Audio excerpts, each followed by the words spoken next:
As quantum mechanics was being developed through new discoveries in the early 20th century, one problem lingered. The math was fine, and the equations worked, predicting outcomes with incredible accuracy. The problem, however, was what did these equations actually mean? Unlike classical physics, where reality is intuitive and predictable, quantum mechanics tells us something deeply unsettling.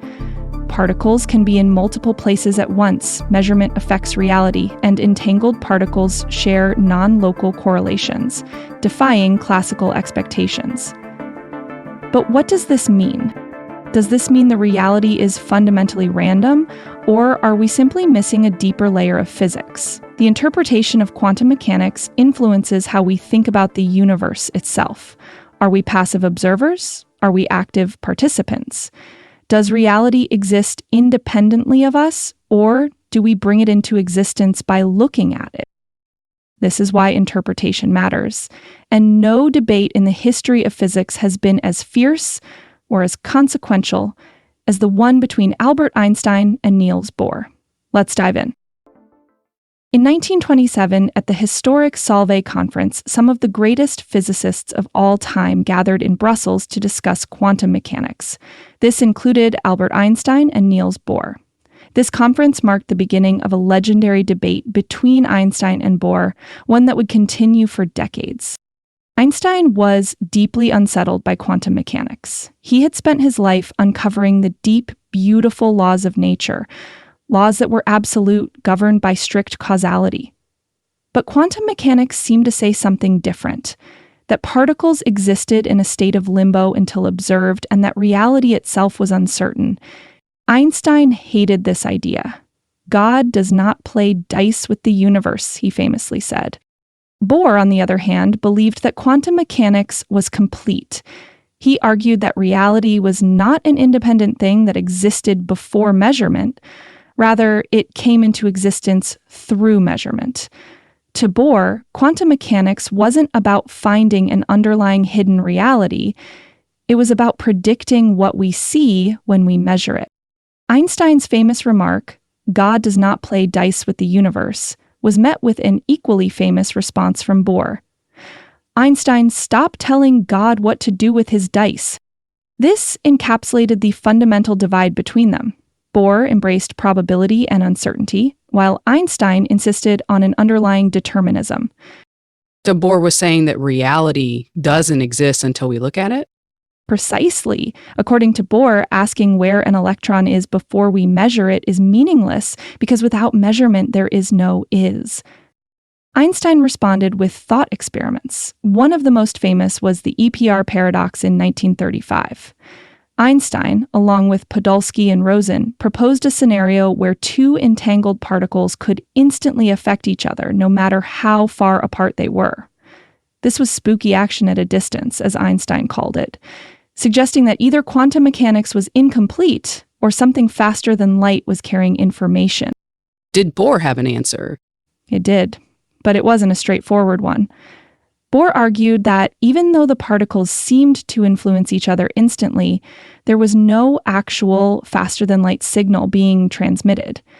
Instead, quantum mechanics simply doesn't work the way classical intuition expects it to. This argument split the physics community. Scientists like Werner Heisenberg and Max Born sided with Bohr, emphasizing the probabilistic nature of quantum mechanics and the necessity of measurement in defining reality. They argued that the formalism of quantum mechanics worked perfectly, and that searching for deeper hidden variables was unnecessary. On the other hand, Einstein found allies in Erwin Schrödinger and Louis de Broglie, who were also dissatisfied with the idea of reality being observer-dependent. Schrödinger, famous for his cat paradox, argued that quantum mechanics must be incomplete if it suggested that an object could be in two contradictory states simultaneously. De Broglie, meanwhile, proposed an alternative explanation: pilot wave theory, where particles had definite positions and were guided by an unseen wave, rejecting the need for wave function collapse. Despite Bohr's rebuttals, Einstein remained unconvinced for the rest of his life. The debate was never conclusively settled during their lifetimes, but it set the stage for the later experimental tests that would either confirm or refute their positions. In 1964, when physicist John Bell came up with a way to test it. Bell's theorem mathematically showed that if hidden variables existed, if quantum mechanics was incomplete, then certain experiments should reveal it. But if Bohr was right, the results would defy classical physics. And when the experiments were done? Quantum mechanics won. In the 1980s, Elaine Aspect conducted experiments that violated Bell's inequality, proving that there are no hidden variables in quantum mechanics. The universe is fundamentally random at the quantum level. Einstein was wrong. Bohr was right. Not necessarily. Bohr's view, known as the Copenhagen interpretation, became the most accepted. But others weren't convinced. The question of how should we interpret quantum mechanics remains open. The Copenhagen interpretation is perhaps the most famous interpretation of quantum mechanics. Bohr and Heisenberg argued that the equations of quantum mechanics don't describe what is happening to a particle, but rather what we can know about it. In other words, reality isn't a definite thing until we measure it. According to Bohr, a particle doesn't have a definite position or state until it's observed. Before measurement, a quantum system exists in a superposition, a blend of all possible outcomes. The moment you measure it, the wave function collapses and one reality is chosen. But that means the universe isn't as concrete as we thought. Many physicists find it troubling that reality depends on an observer. Schrödinger's famous thought experiment with a cat, alive and dead at the same time, was designed to highlight this absurdity. Others argue that wave function collapse is a mysterious, unproven process. But despite its oddness, the Copenhagen interpretation remains the dominant view in quantum mechanics today. So if the Copenhagen interpretation says that reality only becomes definite when we measure it, are there any alternative explanations? Hugh Everett came up with an alternative and radical proposal, the many worlds interpretation. Everett argued that there's no such thing as wave function collapse. Instead, every time a quantum choice is made, the universe splits. Each possibility happens, but in separate parallel worlds.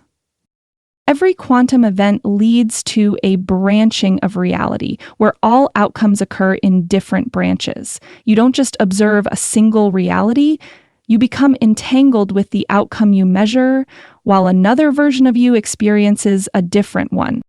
That's mind-blowing, but how does that explain measurement?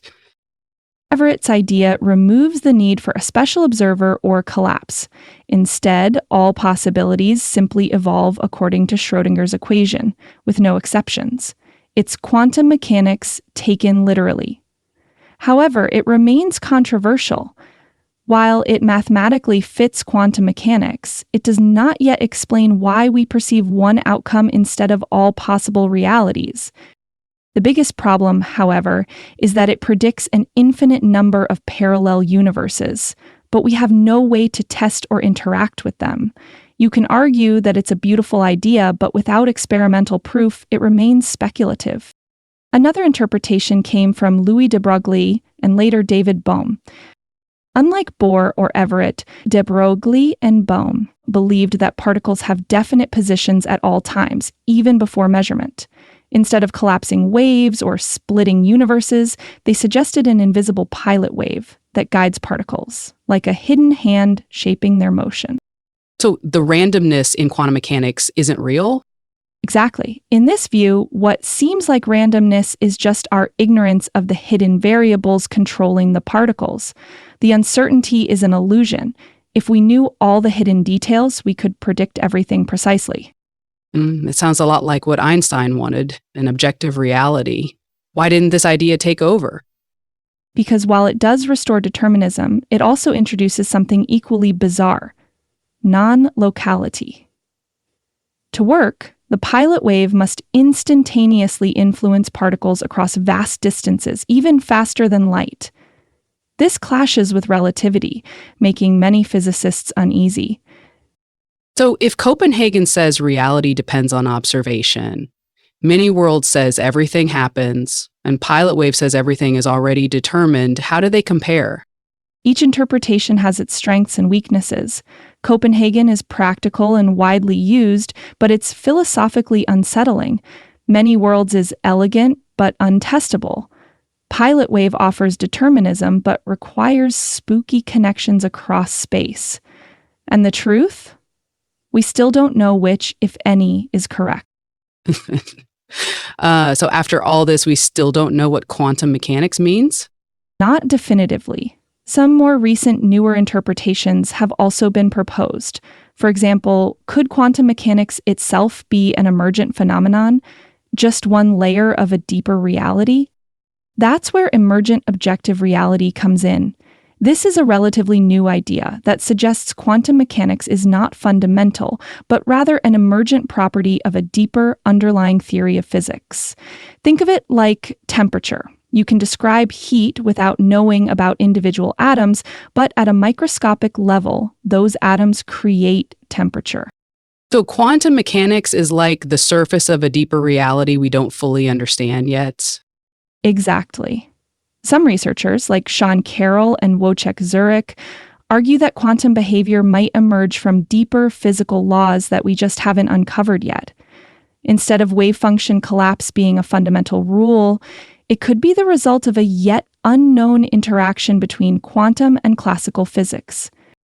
So we have equations that work. We have technology that relies on quantum mechanics.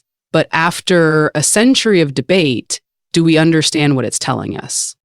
That is the open question. Quantum mechanics is true, but what it means for reality, whether the universe is local, whether parallel worlds exist, whether we shape reality by observing it, remains unresolved. Or perhaps quantum mechanics is pointing us toward an even deeper mystery, one we have yet to unravel. So if we still don't fully understand what quantum mechanics means, how are we using it to build the future? Well, because we have gotten good at predicting quantum outcomes, the uncertainty of quantum mechanics doesn't stop us from developing revolutionary technology. Lasers, semiconductors, even quantum computing. In fact, some of the most advanced technologies today rely on quantum principles we don't yet fully grasp. Wait, so we've built an entire technological revolution on ideas we still debate? Well, yes, sort of. In the next episode, we'll take a short break from the theoretical foundations of quantum mechanics to the cutting-edge quantum technologies shaping our world. Let's see how the ideas of quantum mechanics, pioneered a century ago, have transformed modern life.